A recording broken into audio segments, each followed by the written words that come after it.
Hey, and welcome to the Food Scene on heritageradionetwork.org. I'm your host, Michael Harlan Turkell.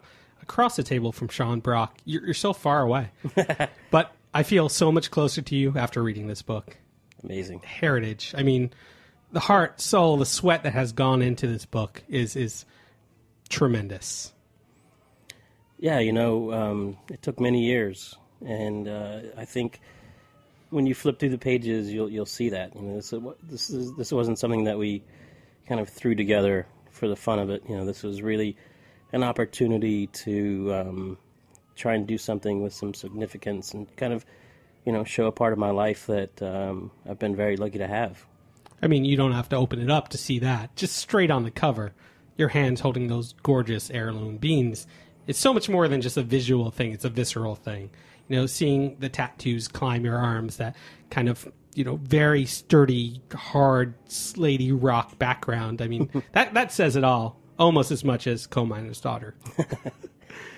Well, the cover is so important, and we had a lot of ideas for it, and I'm so glad that people can see what we're trying to say, and that's, those beans. And if you look at the cover, there's so many different varieties. And each one of those beans has a particular story. It tells a story about a place, a family, or a moment in time. And that's really the kind of things that I chase. I mean, we could talk about Loretta Lynn, but I think I'm more interested in the story of Hoppin' John. Tell me what that dish is and what it means to you. Well, that dish taught me really the most important lesson of my career. And I say that because the first time that I had it, it was awful. It was absolutely inedible. It tasted of cardboard. And there was a reason for that. But at the time, I didn't know why. And once I found out why, then everything made sense. The world stopped.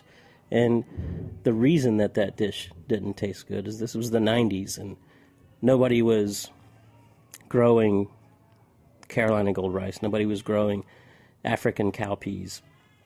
And those dishes were being replicated with, Uncle Ben's rice and terrible products that have no flavor. And that is, that's an enormous problem. And that was a huge problem then.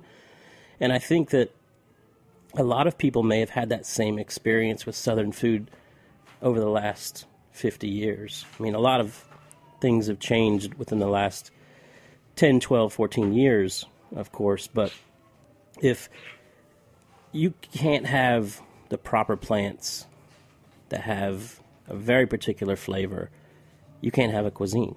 And I think that was the lesson that I learned from eating that bowl of Hoppin' John. I'll never forget the bowl that I had with Sea Island red peas and Carolina gold rice. It literally, like, the world stopped. I was like, I understand now. And so that's kind of the story of the book. The idea is to understand the importance of those kinds of things and how much they matter when they end up on the plate. And most importantly, I loved your manifesto in this book. And what I keep coming back to is number one, which is cook with your soul. But first, get to know your soul. And let's talk about that backdrop of, Wise County, Virginia, Low Country. What does it mean to you to be a Southerner? Well, over the years, I've really thought a lot about that. And, when you take it on as your duty as a human being to celebrate culture and where you're from, you better know what you're talking about. And for me, the journey has been amazing because the more I research the South, I research its folk art, its blues, its rock and roll, its food, its literature, the more you realize how incredibly and insanely diverse it is. I mean, it's insane. It's almost like trying to study Europe.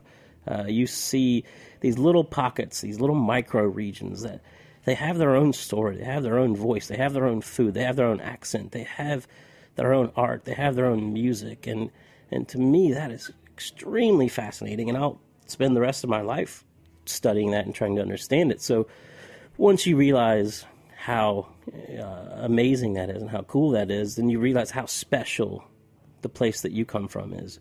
And you start to look at it in a different way with a different kind of respect. And that's what I've been doing recently is over the last 10, 15 years, I've taken this place that I tried my hardest to get out of, Wise County, Virginia, the coal fields. It's very depressing there. I mean, if you've seen Coal Miner's Daughter, that's essentially the landscape there. But sometimes you have to go away to realize how special it is. And that's exactly what happened to me. I went away, and I went to the Low Country and discovered this amazing place with this amazing cuisine and, life on the ocean, and it was incredible. But it wasn't until then that I would start to tell, cooks in the kitchen, we eat pawpaws and we eat all these crazy things, and they'd never heard of any of this stuff. Leather britches and these crazy dishes that I grew up with that no one had ever heard of. So for me to be able to share that in this book is so cool. I remember I was just down in Louisville, Kentucky, and picked up a box of pawpaws at the local market. And smelling them, they're familiar because they kind of got that guava banana-y thing. Yeah, it's so tropical. Yeah. But I know you've taken a trip to West Africa. And I know there are those tropical flavors there. And you met a very interesting sect of people that had a profound effect on your life. Tell me about that. Well, I'm a very obsessive person. And when I get, excited about something, I take it way too far. You should see my baseball card collection. You should see my vinyl collection, my guitar collection. In my seed collection, I collect things, and I become obsessed with gathering things. And so when I tried to have the fullest understanding possible of low country cuisine, I knew that I had to go to West Africa. I knew that I had to go there and see firsthand and taste firsthand where it all came from and where it started and the roots of it all. And when I went there, it was good and bad. I saw things that I wanted to see, but I also was very surprised. What were you going there to see? I mean, what was that mind's eye, and how far off were you? I wanted to see where that depth of soul came from in those dishes that we try and replicate in the South, and we try and cook every day in the South. And I wanted to see rice. I wanted to see true Senegalese rice in kitchens, in restaurants, on the plate. And I wanted to see what people were doing with it. And what's crazy is when I went there, no one was using Senegalese rice. Everyone was using Asian rice. And I was so confused. I literally had to search to find West African rice. And I left extremely confused, because that was really one of the main purposes of the trip, was to taste that there and experience those dishes. And I just couldn't understand why. And so I went back again for a second time. And on the plane ride there, I was doing some research and reading, and it turns out exactly what happened to Southern food from 1930 to 2000 is happening in West Africa right now. No one's growing this stuff for many reasons. 5% of the land, the cultivated land there, is irrigated. They're only able to produce 30% of the rice consumed as a country. That's insane. That's not their fault. And the same thing was happening in the South. So I felt relieved that we weren't the only ones that were going down that road. But now it's a completely different story. There are people there like Glenn Roberts who are really trying their best to repatriate those land race varietals of rice and cowpeas and things. And it's cool to see that happening there, just like it happened in the South recently. I mean, you're a man of preserving tradition, saving seeds, and it must have been odd to see something that the South and you personally had gone through happen there. How do you prevent that from happening again in the South? Well, I think the biggest thing and the most important thing that we can do is to raise awareness and as chefs, we have an incredible opportunity to do that through a plate of food. And the front of the house, the servers, the maitre d's, the sommeliers, they also have that opportunity to tell that story when someone's eating. And I think if we can get the right ingredients into our kitchen, which is a tremendous amount of work in the first place, but if we can get the right ingredients in the kitchen, we can get them on the plate, then we can look at it as this platform to teach people, to raise awareness, and to show people that this is what they're supposed to be eating, because this is the food that belongs here. I mean, let's talk about something as simple as cornbread. You have Anson Mills. You have a whole bunch of different grist down, in low country. But how does a dish like that make people aware of what it actually symbolizes? Oh, Lord, there's a lot of bad cornbread out there.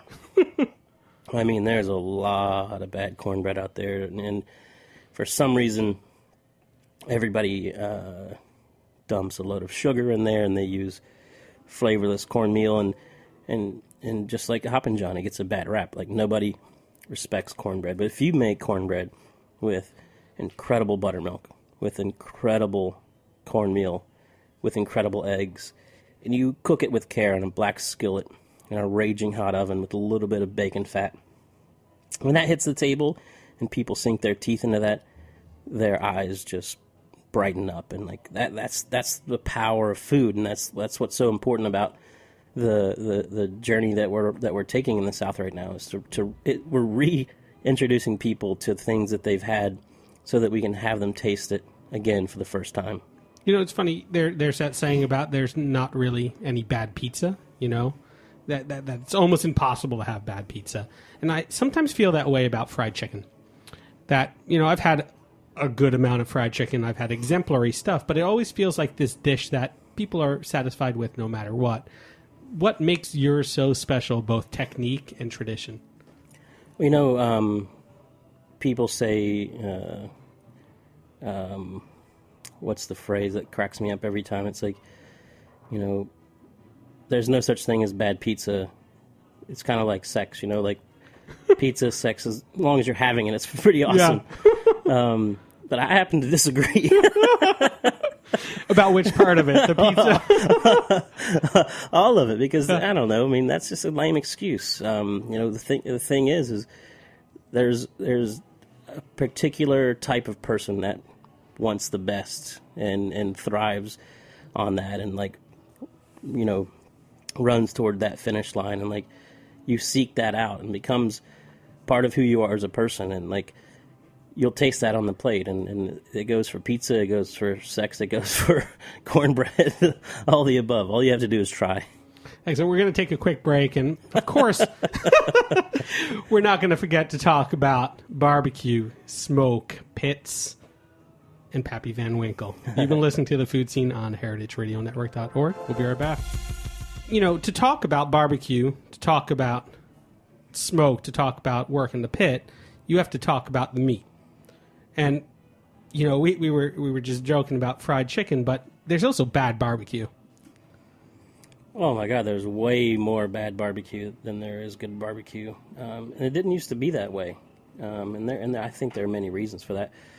But again, it's going back to preserving a tradition and doing things the same way the generations before you did it, and doing it with respect and doing it with care.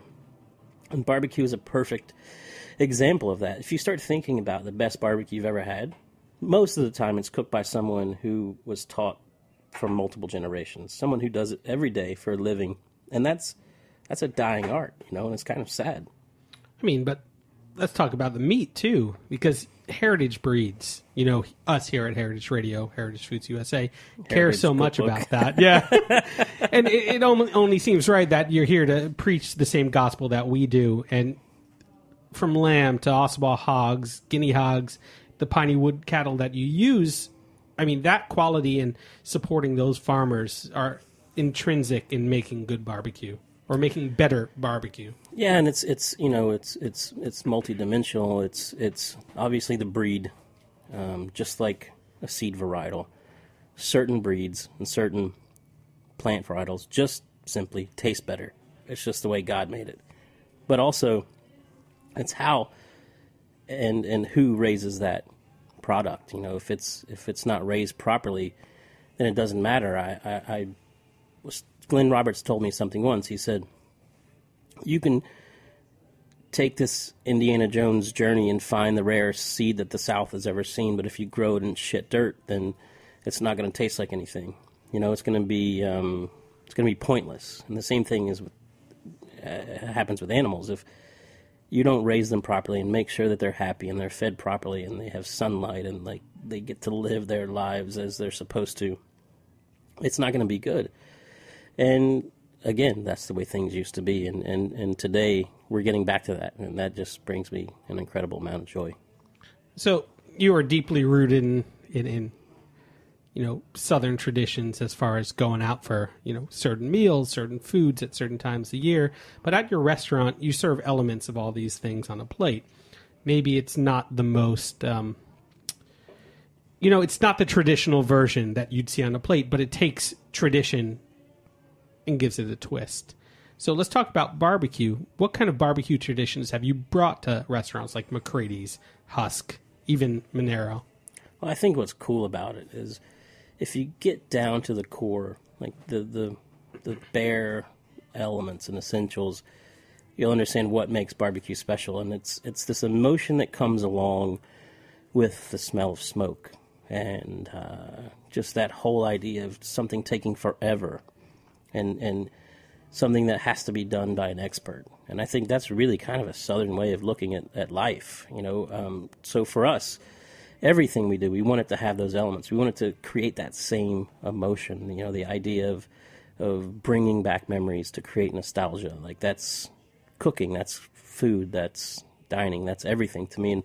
And barbecue's a perfect example. If you try and study barbecue, it's pretty amazing. Like, you go to South Carolina, you go to North Carolina, you go to Georgia, you go to Alabama. It's all barbecue, but it's all completely different. And there are reasons for that. And geography has a lot to do with that. So, for instance, in Tennessee, if you're having barbecue, it's going to taste different because people use hickory there. If you have it in South Carolina, it's going to taste different because people use white oak there. Because those are the trees that are abundant. But those are the flavors and smells that get stuck into your brain when you're a little kid. When you go to a barbecue place when you're a little kid with your grandpa, and like that smell hits you.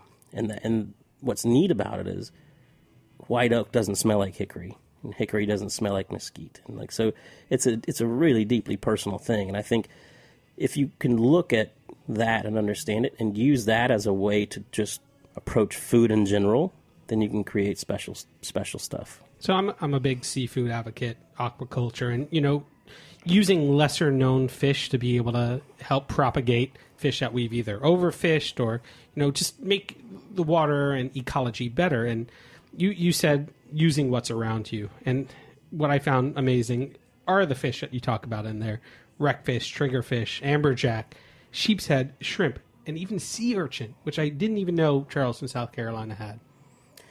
Well, what's neat is these days we're able to cook a lot of these, what to a lot of people are strange species of seafood, and people trust us now because, as chefs, it kind of came out of necessity. We were overfishing. We're catching too much grouper and snapper and tuna, which is what the public demanded, so that's what we gave them. And now, all of a sudden, that's not around, and that's great because now we're being introduced, even as chefs, not just consumers, being introduced to these new species of fish that actually taste better than the ones that we've all been used to eating and cooking. Like, for instance, triggerfish. Like, that is a crazy fish. It dines on shellfish all the time, and that's what it tastes like. It's like eating this fish that tastes like crab. And if, those things hadn't happened, the overfishing hadn't happened, we would have never been able to discover that and taste it and share it with people. And to me, that's just another cool part of the journey. So how do you introduce triggerfish to someone that hasn't eaten it? Do you introduce it as almost a crab, a etouffee dish? Or where do you come from when you conceptualize? Yeah, exactly. You almost treat it like crab. And you take traditional crab dishes and you use triggerfish and you talk about that. And then what that does is it opens up a discussion at the table about the diet of the fish. And like once you start thinking in that direction, the food is just going to be more delicious. And it's going to